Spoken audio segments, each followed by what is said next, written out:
Hello, everyone. I'm Felicia Shakiba, and you're listening to the CPO Playbook podcast. Join me and my guests as we feature insightful conversations with HR leaders, people scientists, and executives from diverse industries and functions, offering valuable perspectives on the future of work. Discover a unique outlook on navigating the complexities of the modern-day working world, exploring innovative strategies in talent management and corporate culture from the Chief People Officer's perspective. Tune in to stay ahead of the game when it comes to all things people-related.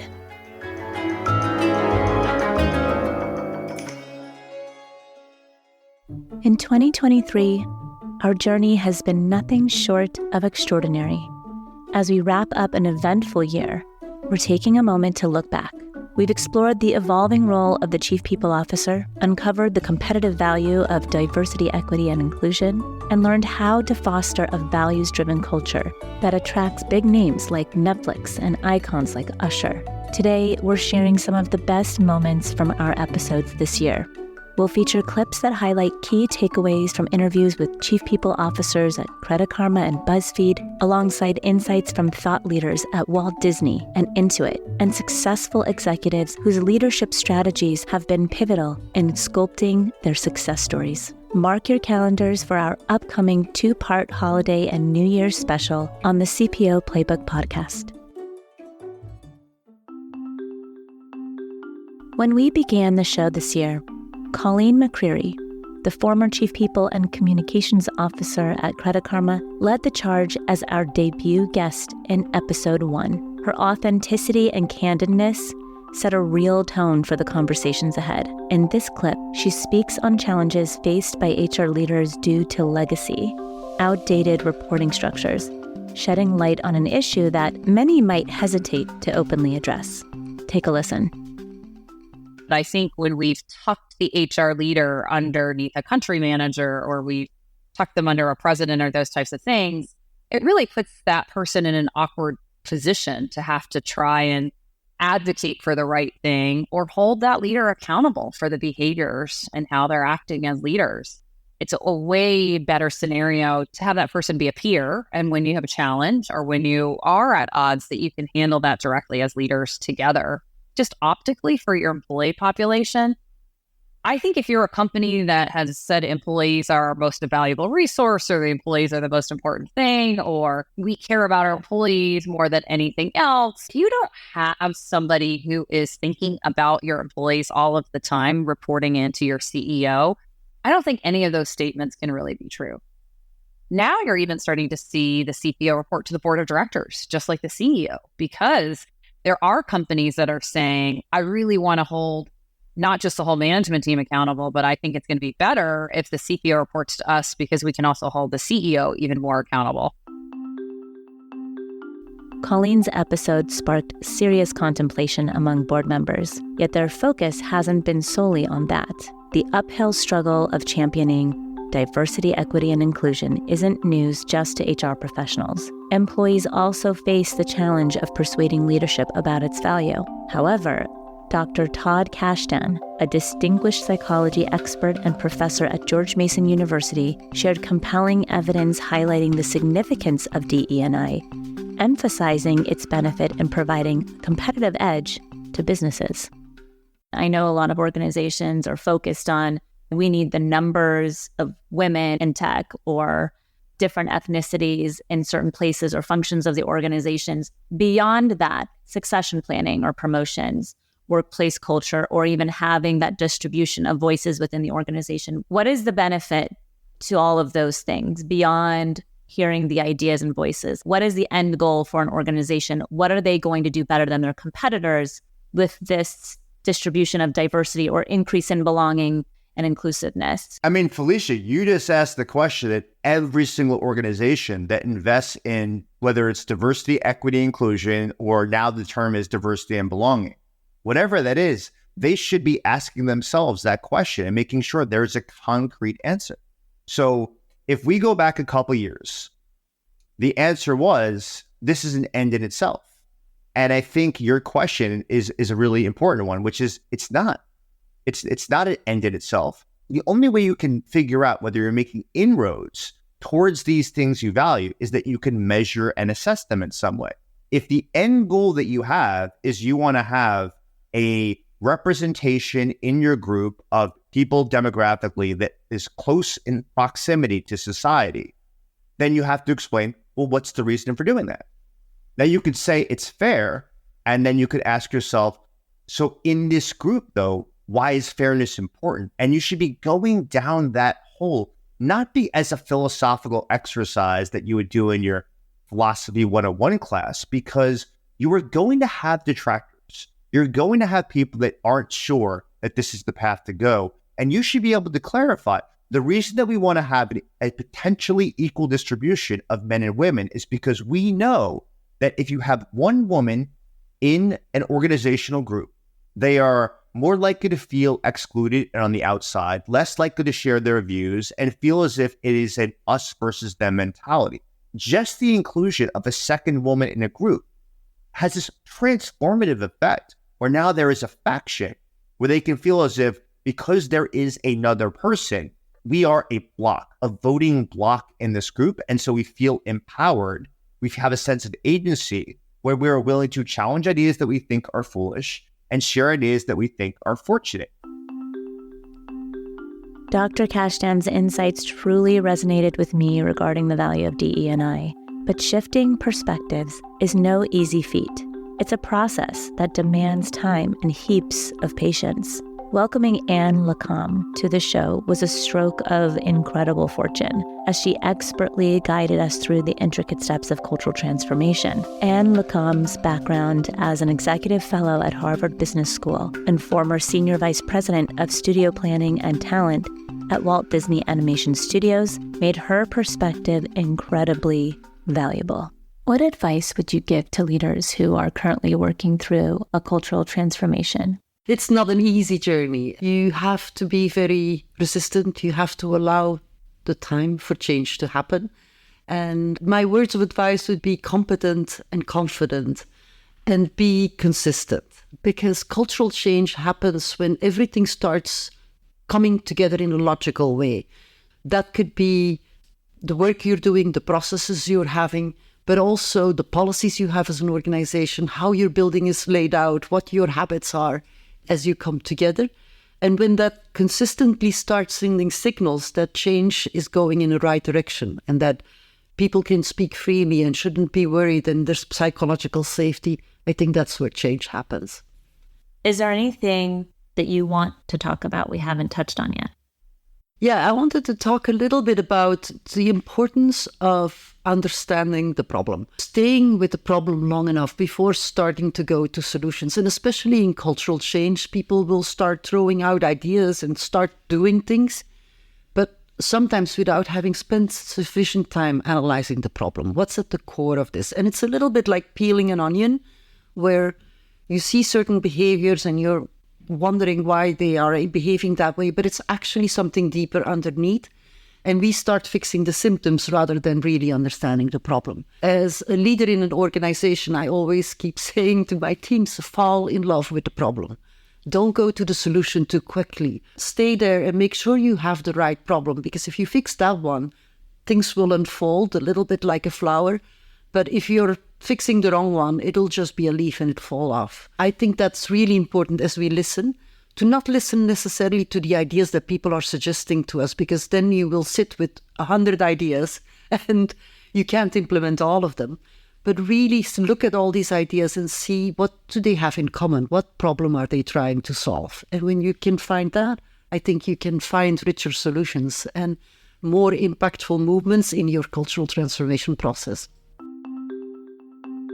As if Anne's insights weren't remarkable enough, you'll also get the chance to hear from her incredibly successful husband, Stephan Le Cam. Stephan wears multiple hats as the president of Logoden Advising and Elevation Investment Management and Funds. his work takes him to Africa, where he develops renewable energy investment solutions for local financial institutions. Having a non-HR leader on the show to illustrate the application of how leadership development influences success was pivotal. And so Stephan generously shares his most crucial and valuable leadership skill that distinguishes him from his competition. And it's not customer focus. As a successful entrepreneur in the field, how have your politically savvy skills played a role in navigating the complex political landscape in Africa?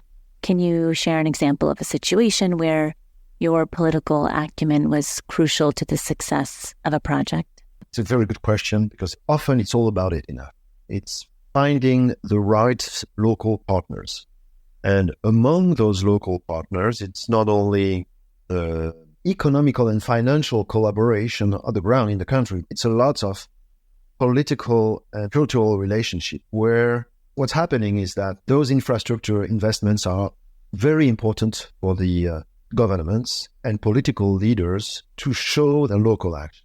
You will be surprised how much we are being interrogated 1 year before any general elections, where political forces, local forces want to show and demonstrate that they are active for their population and want things to change. And so that relationship has to be very well established with the Ministry of Energy, with the Prime Minister office, the President's office, depending on the countries. We get into those negotiations with them. Also has to be handled very often there is some form of embedded corruption.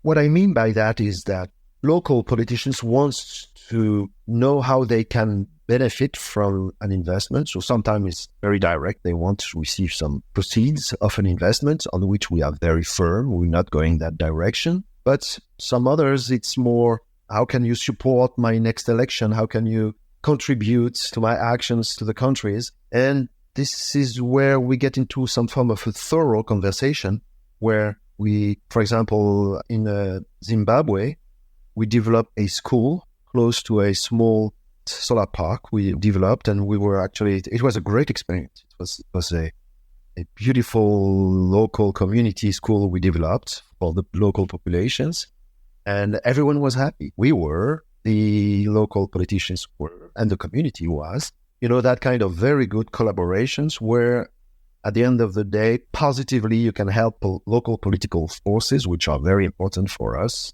and for the project developed, without falling into straight corruption and things we don't want to be engaged in. It's very important to engage the conversations and find the way to provide services to these local forces, political forces, which are very important for the project to take place, by supporting and helping them without falling to the dark side of the spectrum. Stephan's clip really hit home, emphasizing the crucial need for values in leadership. That led us to an episode featuring Hugo Veiga and Diego Machado, the co-global chief creative officers at AKQA, a WPP company. This particular episode truly stood out as one of our best. What they achieved resonates deeply with what we advocate at CPO Playbook Consulting. They embedded values with absolute dedication while establishing the Sao Paulo office from scratch. Their success speaks volumes as they attracted powerhouse clients like Netflix, Google, Usher, Lady Gaga, and so many more. It sounds like the key to your growth and success was focusing on the people that you brought under your roof, not necessarily the work, but essentially you're saying that the work will come as long as we find people with the right values that fit the culture of what we're trying to build for the future. Exactly. You know, when you start a business, everything is just, it's a vision. So it's a speech. Oh, our intent is to do this or to do that. So the way that people believe and you get the team's trust is by actions. So there was just an example that is very iconic on the way that we operate. We won a Grand Prix at the Clio International Awards. And so we didn't have a lot of money. Like, we were a small studio, But we found like we're going to fly everyone that participated on the project. So it was the strategy, client service, the editor. We're going to fly them. So we found like the cheapest flight. We would go through Panama. It had like, I don't know, 6 hours there, connection.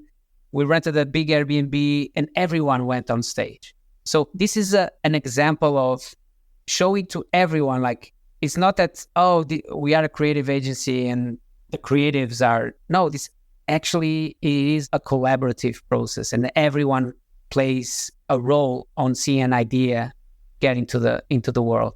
So these are the things, like you might have a strong vision, but it's on the day-to-day, on the actions that you do, then everyone understands like this vision is being implemented every day on our day-to-day.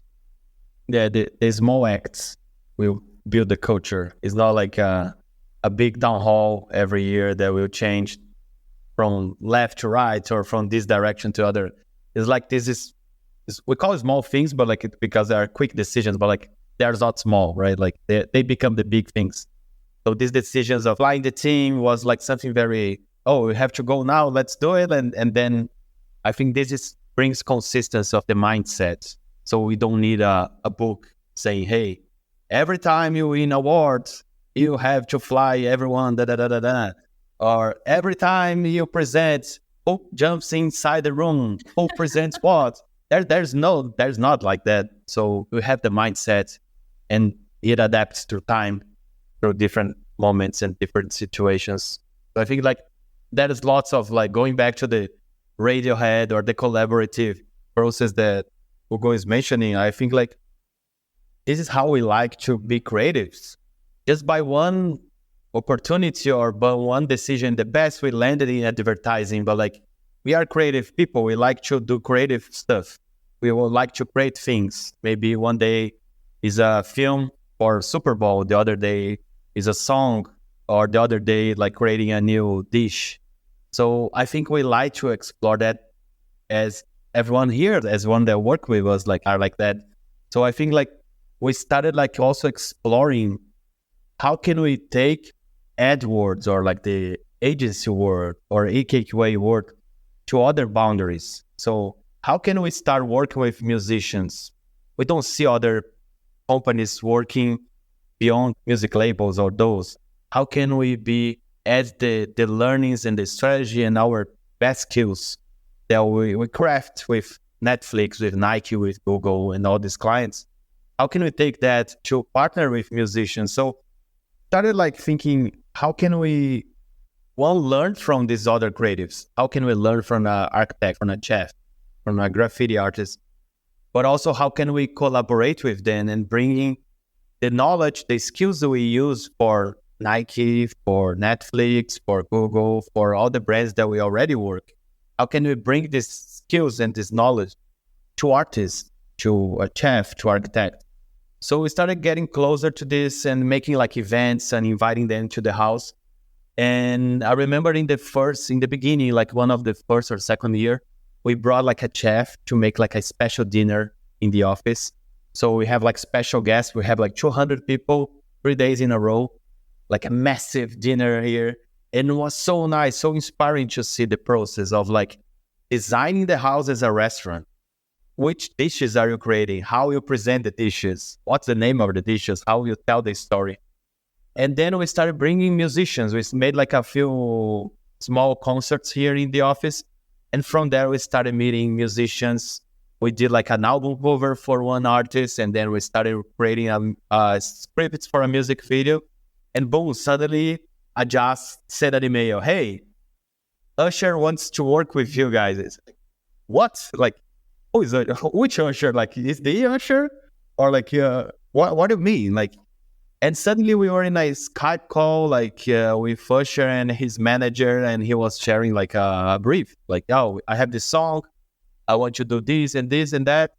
And then was one of our first global projects in music. And I think like from that, like we never stopped it, like going from Usher, Lady Gaga, Elton John, like some local artists, going for music videos, for album launches, for festivals, events. That's the best of 2023 Part 1. Be sure to follow the CPO Playbook podcast to listen to next week's episode, Best of 2023 Part 2. Happy holidays.